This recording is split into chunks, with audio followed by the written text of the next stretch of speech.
Labadiena, susirinkę čia ir stebintis laidą Elta Kampas. Šiandien ją vesiu aš, Elta verslo skyriaus žurnalistas Ignas Dobrovolskas ir laidos svečiuose yra finansų ministrė Gintarė Skaistė. Labadiena. Sveiki. Tai šią savaitę yra didžiausia aktualija, tai priimtas biudžetas, be kitų klausimų, kurie, sakykime, taip nueina nuo verslo ekonominių prizmių. Pats biudžeto priėmimas buvo skirtingai vertintinas iš ne tik ekonominės perspektyvos dėl to, kas pažadėta ir panašiai, kas suplanuota, bet ir vertinimo, kokia buvo jo chronologinė eiga. Jeigu žiūrėtume į praeitus metus, aš bent jau asmeniškai vertinčiau, kad dramų buvo daugiau. PVM lengvata maitinimo sektoriui, dėl jos buvo visokių kivirčių ir panašiai, galop ir nuspręsta, ir BFK pirmininko galva skrido po to. Šiais metais lyg ir sutarimas, ypatingai kai buvo jau patikslintas biudžeto projektas, atrodė, kad yra, nors iki paskutinės dienos dėl Laisvės frakcijos pozicijos buvo neaišku. Tai kaip jūs žiūrite šiemet į patį procesą biudžeto priėmimo? Ar jis buvo sąlyginai ramus? Kaip žvelgiate į tai? Kaip tik vakar su kolegom aptarinėjom patį biudžeto priėmimo procesą ir koks jis paprastai būna ir nusprendėm tiesiog, kad kiekvieną kartą jis yra individualiai kitoks ir nepaisant to, kad atrodo visko gyvenime jau matei, kiekvieną kartą atsitinka kažkas netikėto, naujo, prie ko reikia mokytis ir daryti sprendimus gana greitai naujus. Tai sakyčiau, kiekvieną kartą yra procesas kitoksai, bet man atrodo biudžetas tiek praėjusių metų turbūt, tiek ir šių metų atliepia esminius lūkesčius, tiek žmonių turbūt, tiek ir ekonominės situacijos, todėl jo priėmimas, kaip ir tikėtasi po to, išgirdus diskusiją Seime, įvertinus papildomus argumentus, į papildomus prioritetus, man atrodo, toks rezultatas buvo, kokio turbūt buvo galima tikėtis.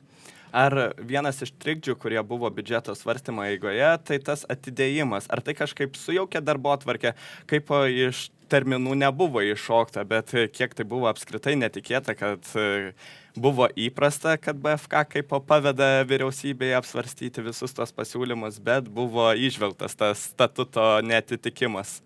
Na, tai čia turbūt vienas iš tų dalykų, kurie nutinka naujai ir atrodo 30 metų buvo toks pats priėmimo procesas, tos pačios procedūros, visi žino, ką maždaug reikėtų daryti, tuo tarpu perskaito statutą kažkaip naujai ir atranda naujų spalvų jame. Tai man atrodo, tai, kad vyriausybė buvo nusprendusi biudžetą pateikti anksčiau, kaip ir praėjusiais metais, taip ir šiais metais šiek tiek anksčiau turėti daugiau laiko, davė šiek tiek ir atsargos.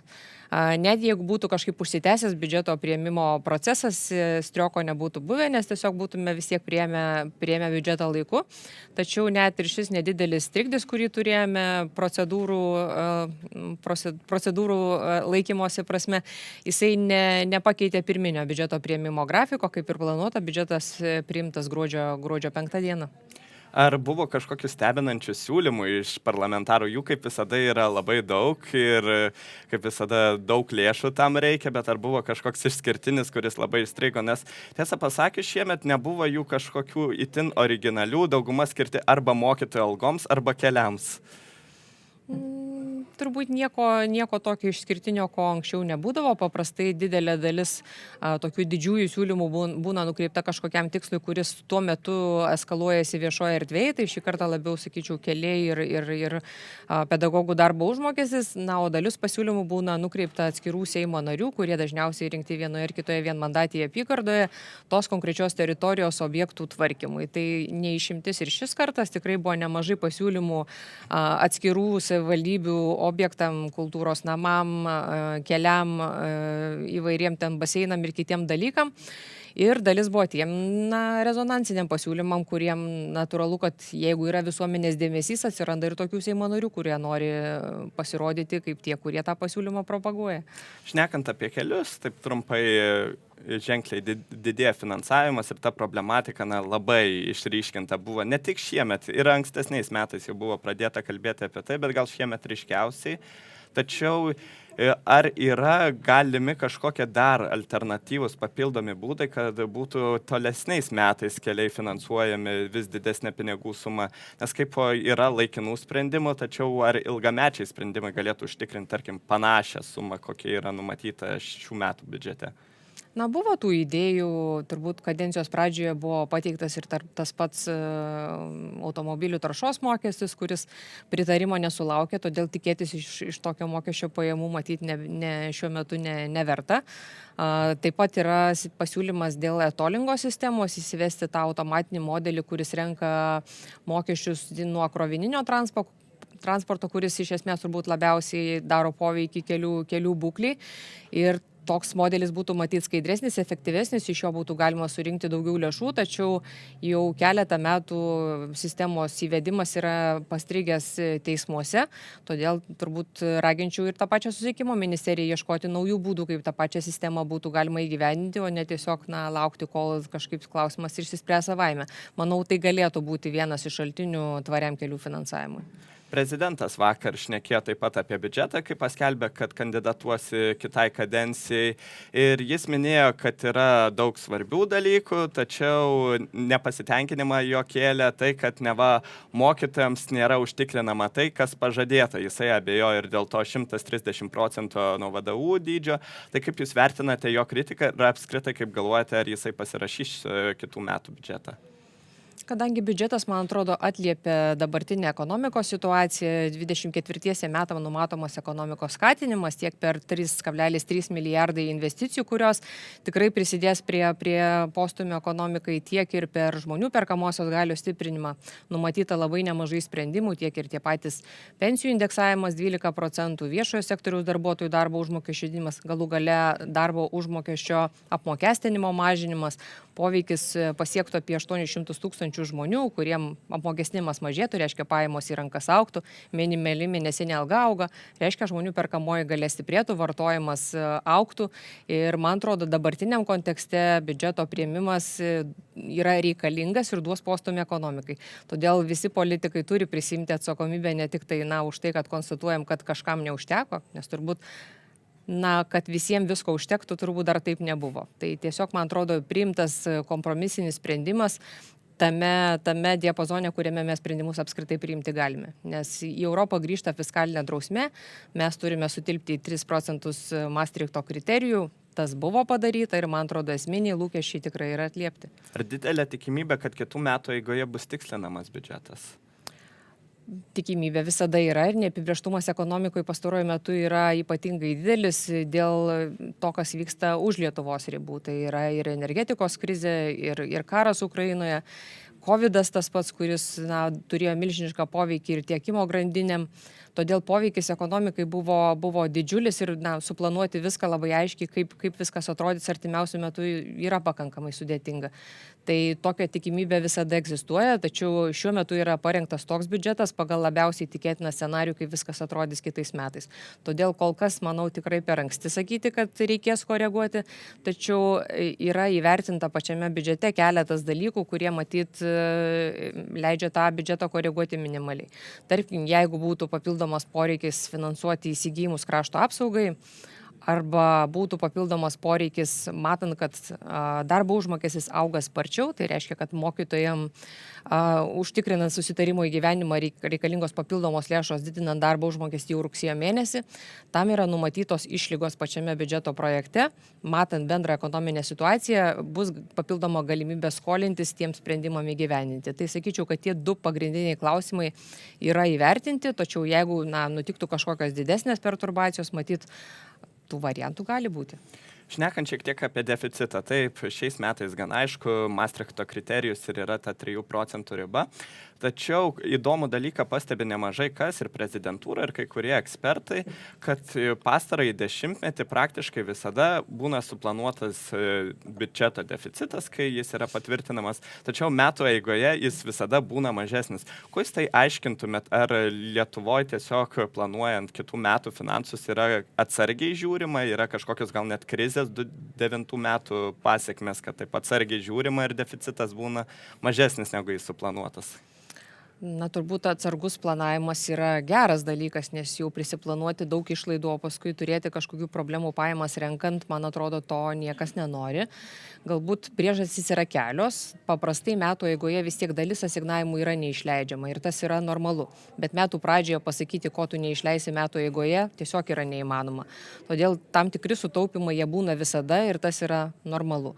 Pastaruoju metu, kas šiek tiek galbūt labiau darydavo pokytį, tai yra didesnis pajamų rinkimas, bet kaip minėjau, pokyčiai, kurie vyko aplink Lietuvą, ne viską įmanoma suprognozuoti. Tas pats infliacijos augimas, kurį matėme praėjusiais metais, iš ties ne viena iš institucijų prieš tai negalėjo įvertinti, kokio dydžio poveikis bus. Todėl poveikis per pajamų rinkimą matyt buvo didesnis, negu galima buvo tikėti šiek tiek anksčiau. Tačiau tokių dalykų įvertinti dar prieš jiem nutinkant tiesiog yra neįmanoma. Tai man atrodo, finansų ministerijos pareiga yra suprojektuoti taip biudžetą, kad jisai atitiktų labiausiai tikėtiną scenarijų ir užtikrintų, kad visos funkcijos, kurios turi būti valstybėje vykdomos, jos būtų vykdytos. Ar jau pradėjote ruošti dar kitų metų biudžetą? Na, paprastai pradedam kitų metų pradžioje, dabar dar norisi pasidžiaugti šiuo biudžetu, galų gale sulaukti prezidento parašo, ir pradėti visus procesus, kadangi pinigai patvirtinti, tačiau pagal programas, matyt, paskirstimas vyksta jau vėliau. Taip pat viena svarbiausių temų, kuri buvo prieš biudžeto svarstymą ir kuri, ko gero, grįž greitai darbotvarkė kaip tema eskaluojanti skirtingas nuomonės, tai yra mokesčių reforma. Tai kada ji galėtų grįžti ir kokia forma būtų, galbūt koks būtų dabar jau tas pirmas svarstytina paketo dalis? Na, vyriausybė yra pateikusi paketą, dalis jo jau yra priimta, priminsiu, tai yra akcizų įstatymas, žaliųjų akcizų įstatymas, kuris generuoja gana nemažas pajamas į biudžetą ir taip pat 4 metus iš eilės yra didinamas neapmokestinamas pajamų dydis, tai reiškia, kad žmonių darbo pajamos yra apmokestinamos mažiau, ypač tų, kurie uždirba iki 1 vidutinio darbo užmokesčio, tokių yra beveik 2/3. Tai manyčiau, kad šis sprendimas prisideda prie pajamų nelygybės mažinimo ir prie to, kad daugiau mokesčių būtų surenkama iš tokių šaltinių, kurie yra mažiau žalingi ekonomikos augimui.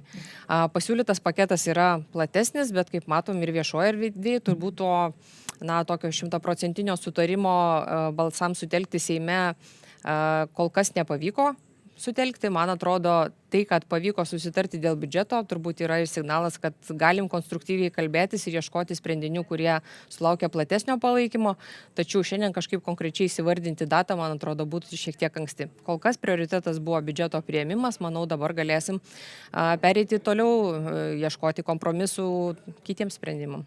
Bet ko gero, šioje sesijoje rudens dar abejotina, kad grįžtų kažkuris paketas iš mokesčių reformos. Na, panašu, kad Seimo sesija baigsis iki Kalėdų, todėl jau laiko tikrai nėra labai daug. Kai buvo akcizai šiek tiek anksčiau buvo priimti, bet kai buvo pateiktas iš esmės didžioji dalis to paketo, tai pirmas klausimas, kuris buvo svarstomas, tai NT mokestis. Ir kaip dar pačioj pateikimo stadijai, svarstymo stadijoje atrodė viskas tvarkoje, tačiau prieš priėmimą prasidėjo daug diskusijų, socialdemokratai atsitraukė. Tai gal mano būtų klausimai tokie, visų pirma, kodėl pradėjote būtent dėl NT mokesčio. Ir antras dalykas, kas buvo neapsiskaičiuota gal politinėje erdvėje, kad vis dėlto priėmimui neužteko balsų. Na, priėmimo stadija dar nėra įvykusi, todėl pasakyti, ar jai būtų užtekę balsų ar nebūtų užtekę, turbūt yra ankstyva, tačiau, man atrodo, einant su tokiais klausimais į parlamento balsavimą, reikia turėti, didesnį užtikrintumą, negu galėčiau turėti šiandien.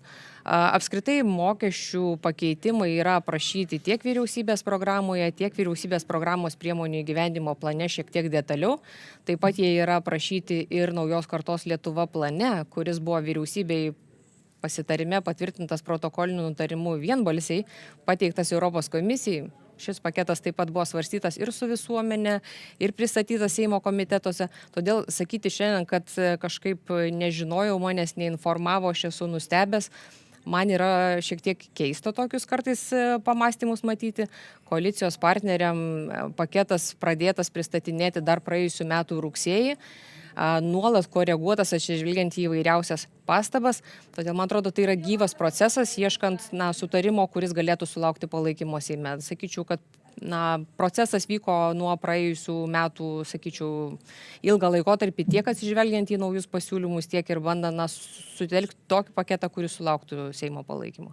Bet dar gali, ko gero, būti NT mokesčio įstatymas tikslinamas. Dar sykį buvo jau nemažai tikslinamų, bet vardant kompromiso, galbūt netgi galima įvardinti, tarkim, kam būtų konkrečiai panaudojamos pajamos iš NT mokesčio, kažkokiam specifiniam dalykui. Aš tai mielai nurodyčiau pačiame įstatyme, kam gali būti panaudojamos pajamos, nes turbūt tai leidžia sulaukti didesnio palaikymo Seime, nes žmonėms aiškiau, kur keliauja jų pajamos, tačiau Konstitucinis teismas yra pasakęs, kad tokiuose tęstiniuose mokestiniuose įstatymuose tiesiog negalima nurodyti paskirties, kam mokestis yra naudojamas.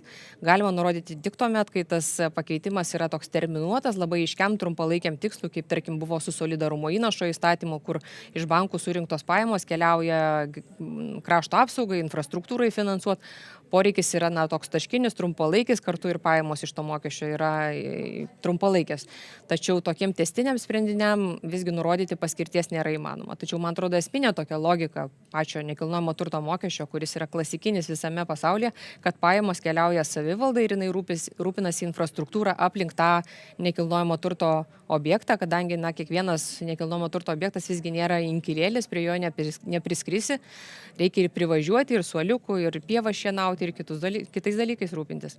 Ko gero, bene plačiausiai, kam reiškiamas pritarimas, tai yra pelno mokesčio įstatymų pakeitimai ir PVM įstatymo, apie tai šnekama iš mokesčių reformos prizmės. Bet tarkim, turbūt nebūtų labai įmanoma pradžioje priimti pelno mokesčio, PVM mokesčio, o tada su GPM ir NT mokesčiu žiūrėti, kas bus. Nėra net svarstama, ko gero, tokia alternatyva, sakykim taip. Man atrodo, paketas yra subalansuotas ir subalansuotas ta prasme, kad jeigu atsiranda papildomų iniciatyvų, kurios skatina ekonomiką, kurios turi papildomas paskatas ekonomikai, bet mažina valstybės biudžeto pajamas, turi būti atsvara. Jeigu atsvara buvo pasiūlyta sumažinant įvairių lengvatų skaičių, tvarkant pačią mokesčių sistemą, sprendimas turi būti balansuotas. Jeigu mes rasim sprendimą, kuris atliepia tiek vieną, tiek kitą pusę, matyti sprendimas yra galimas, tačiau matyti tik tai mokesčių mažinimą kaip opcija, man atrodo, tiesiog nėra variantas. Lietuvoje perskirstimo lygis yra vienas iš mažiausių ES. Poreikiai finansuoti viską yra begaliniai. Mes girdim ir keliam reikia, ir švietimo susitarimų įgyvendinti reikia, gynybai reikia, tačiau surinkimas yra pakankamai mažas. Todėl jeigu norim efektyviai dirbti bent jau su tuo, ką turim, su tuo perskirstimo lygiu, bent jau jo mažinti tikrai nederėtų. Ar mokesčių reforma būtinai turi būti priimta pilna, kokią jūs pateikėte, ar tarkim, jeigu būtų priimta dalis jos, tarkim, nepriimtas GPM įstatymas, bet priimtas NT mokesčio ir tarkim PVM ir pelno mokesčio, tai būtų, sakykim, nepilnai patenkinama alternatyva, bet jinai galima tokia. Aš manau, kad mes nuolat kalbamės ir koreguojam patį paketą, girdėdami turbūt tiek ir koalicijos partnerių sakymus, lūkesčius, bet kartu nepametat paties tikslo. Man atrodo, svarbu Lietuvoje mažinti pajamų nelygybę, svarbu užtikrinti, kad mokesčiai būtų palankesni ekonomikos augimui ir man atrodo, taip pat labai svarbu, kad paketas būtų balansuotas, nemažinantis perskirstimo, kurį mes turim Lietuvoje, nes poreikiai finansuoti kokybiškas viešasias paslaugas, jie tik tai auga. Todėl jeigu mes galim surasti kompromisą, atliepdami šiuos pagrindinius tikslus, man atrodo, kompromisai yra galimi. Taip pat teko girdėti, kad Lietuvos savivaldybių asociacija lygtai siūlė didesnės netgi žirklės negu dabar yra nuo 0,05 iki 4%. Jūs ten patikslinote, kam konkrečiai mažiausias, kam didžiausias. Ar buvo iš tikrųjų toks pasiūlymas ten vos ne dvigubai tą viršutinę ribą didinti iš savivaldybių asociacijos pusės?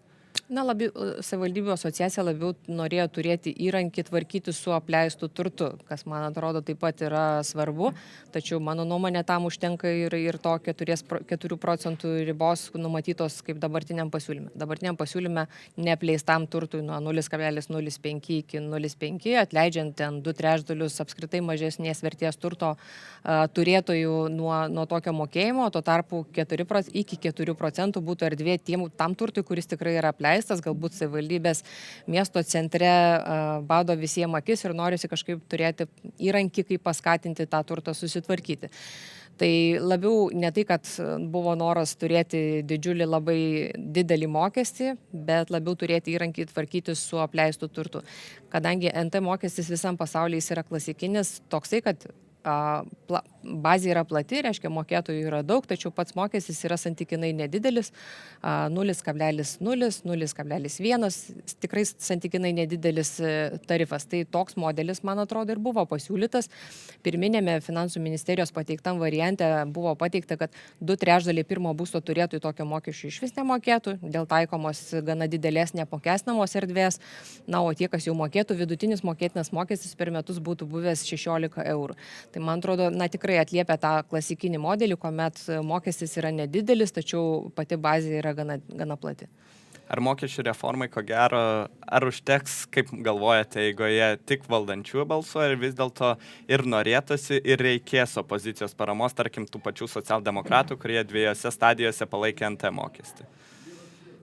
Sakyčiau, kuo arčiau rinkimai, tuo mažiau tikėjimo yra opozicijos noro priimti konstruktyvius sprendimus, o ne tiesiog kritikuoti valdančiuosius, bandant kažkaip išlošti papildomai balsų rinkimuose. Bet man atrodo, prisimkime atsakomybę visi ir už tai, kad tiesiog reikia tvarkyti sistemą, nes kiek tenka klausytis diskusijų viešoje erdvėje, tiek ta pati opozicija, tiek ir prezidentūra ta pati, visi sako, kad sistemą tvarkyti reikia. Kai pasiūlai konkrečius sprendinius, kurie prisideda prie tų tikslų, kuriuos įvardina ir Europos komisija, Tarptautinis valiutos fondas, EBPO, visos institucijos daugelį metų iš eilės, dešimtmečiais Lietuva gauna tas rekomendacijas, tokiu atveju visuomet yra pasiūlyta ne tai, ne tas ir nelaiku.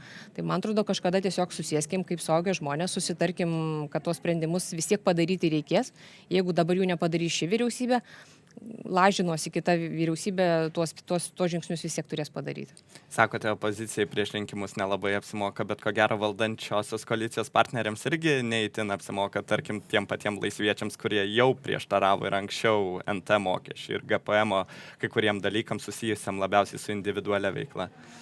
Aš gal turėčiau labai skeptišką požiūrį į tai, kad rinkimų rezultatai labai stipriai koreliuoja su tuo, kiek tu priešinėsi mokesčių. Man atrodo, rinkėjai supranta kai kurių sprendimų reikalingumą. Tiesiog reikia kalbėtis, paaiškinti, kodėl tokie sprendimai yra daromi. Tačiau, kai kartais bandoma manipuliuoti, kad pateiktas paketas yra mokesčių didinimo paketas, man tiesiog keistai atrodo, nes paketas yra subalansuotas. Tai reiškia, kad didinamas neapmokestinamas pajamų dydis, bus mažinamas darbo pajamų apmokestinimas, surenkama daugiau mokesčių iš tų žmonių, kurie galbūt šiuo metu turi daugiau privilegijų ir galbūt istoriškai susikloščiusių privilegijų, tačiau vertinant bendrą kontekstą, jie sumoka santykinai mokesčių mažiau negu tas pats dirbantysis, negu tas pats mokytojas, už kuriuos dabar visi stovi. Tai man atrodo tiesiog svarbu bendrai paaiškinti, kodėl tie sprendimai yra reikalingi. Ir tuo pačiu, kodėl aš iš koalicijos partnerių tikiuosi didesnio matyti įsitraukimo negu kad iš opozicijos, todėl kad prisimti įsipareigojimai, tai jie yra kolektyviniai. Kaip minėjau, vyriausybės programa, vyriausybės programos priemonių įgyvendinimo planas, naujos kartos Lietuva planas, kuriame buvo parašyta, kad mes sieksime tų tikslų.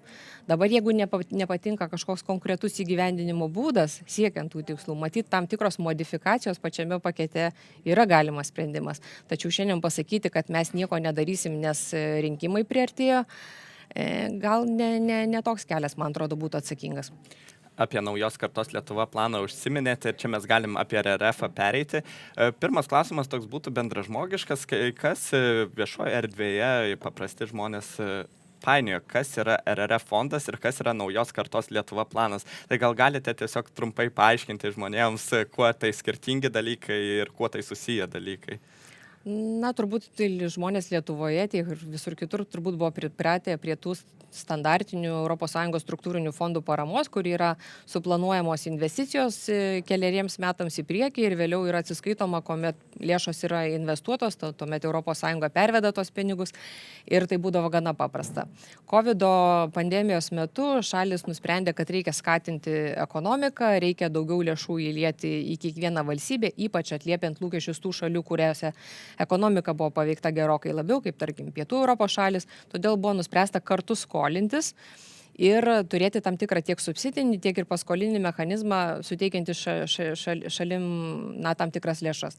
Tačiau tos lėšos, kadangi buvo sutarta bendrai joms skolintis, atėjo su didesnė atsakomybė, negu tai būdavo paprastai. Tai reiškia, kad reikia įgyvendinti tam tikras struktūrinės reformas, kurios yra reikalingos, rekomenduotoms šalims daug metų iš eilės, tarkim kaip Lietuvai, tie patys mokesčiai, 10 metų iš eilės rekomendacija teikiama.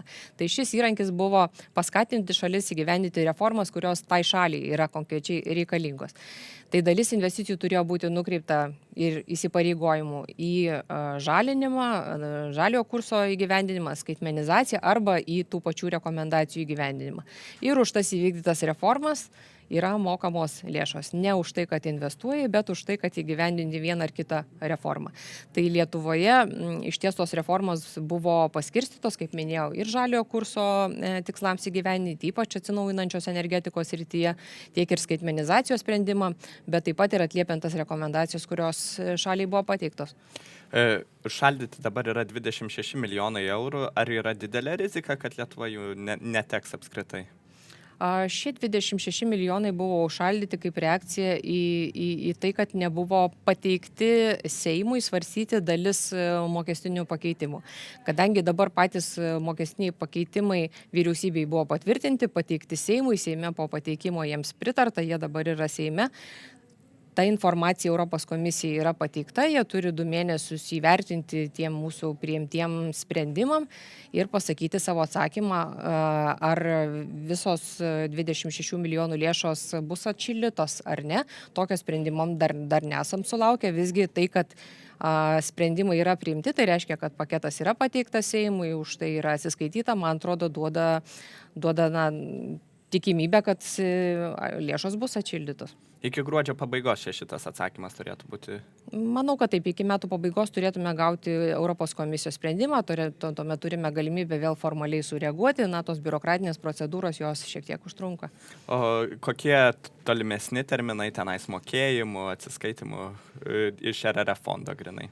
Turbūt pirminis mūsų darbas dabar bus pasinaudoti paskolos galimybę, kur buvom pateikę plano atnaujinimą kartu su REPowerEU dalimi, kur numatytos papildomos subsidijos atsinaujinančios energetikos projektam ir taip pat papildant kitą dalį RRF plano, kuriame numatytos investicijos inovatyviam ir žaliam verslui, tai 1 milijardas eurų turėtų atkeliauti ir taip pat keli šimtai milijonų eurų atsinaujinančios energetikos projektam, tai paskolos ir įmonėm, ir viešajam sektoriui, ir gyventojam, kurie galės pasinaudoti galimybę įsirengti savo atsinaujinančios elektros generacijos objektus, dažniausiai tai yra nutolusios arba vietinės saulės elektrinės ir taip pat renovacijos projektam. Tai tikimės parengti mokėjimo prašymą iki šių metų pabaigos ir tuomet jau kitais metais tikrai šios investicijos turėtų pasiekti ekonomiką. O kokie svarbiausi sprendimai bus, tarkim, kitų metų pradžioje, kad gauti RRF fondo lėšas?